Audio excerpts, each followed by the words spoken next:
Good morning, good afternoon. The Americas program is based here in Mexico City. It forms part of the Center for International Policy, a think tank that's been working for over 30 years in Washington, D.C.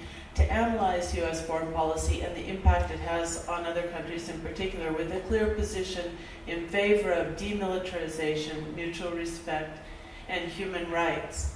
As such, as soon as the Reconrded initiative was announced by former President George W. Bush in the year 2007, we began to analyze the implications of this model of security cooperation with Mexico, and we began a process of monitoring the impact of changing the relationship between the United States and Mexico to have this strong enforcement, interdiction, drug war focus.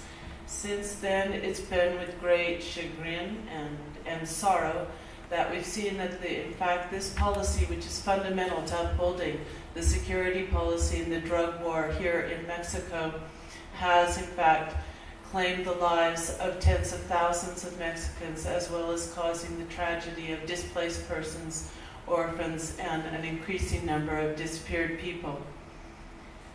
Now that the Caravan for Peace has been announced, and we're launching it here at this press conference and in this meeting here in Mexico, our organization, as well as many organizations we've worked with in the United States and in Mexico, welcomes this initiative and join forces, and we'll do all that we can to make sure that it's successful.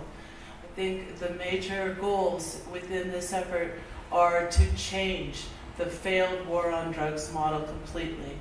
And this means not only to move money around, but to completely revision the relationship between the United States and Mexico, so that instead of seeing our closest neighbor as a security threat to the United States, we see it for what it is, which is a commercial and trade partner, a close neighbor, and two peoples that have been tied by geography, history, culture, families, and a relationship of compassion and love for many, many decades.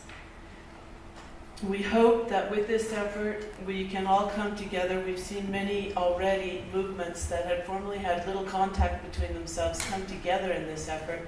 In the last couple of days we've been working. Those include movements in Mexico and the United States, as well as throughout the continent, against militarization, movements to change U.S. foreign policy, movements for human rights, for migrants, against drug prohibitionist policies, as well as religious, Latino sectors, and organizations of victims, including people who have been incarcerated in the United States. This is already a great gain that's come as a result of the Caravan for Peace, and we hope, of course, within the trajectory of the Caravan to be able to build on that and to be able to get more and more people involved in this effort, which is in essence an effort to stop policies that kill people and end up benefiting the industry of death, and to build peace and real human security in both our countries. Thank you.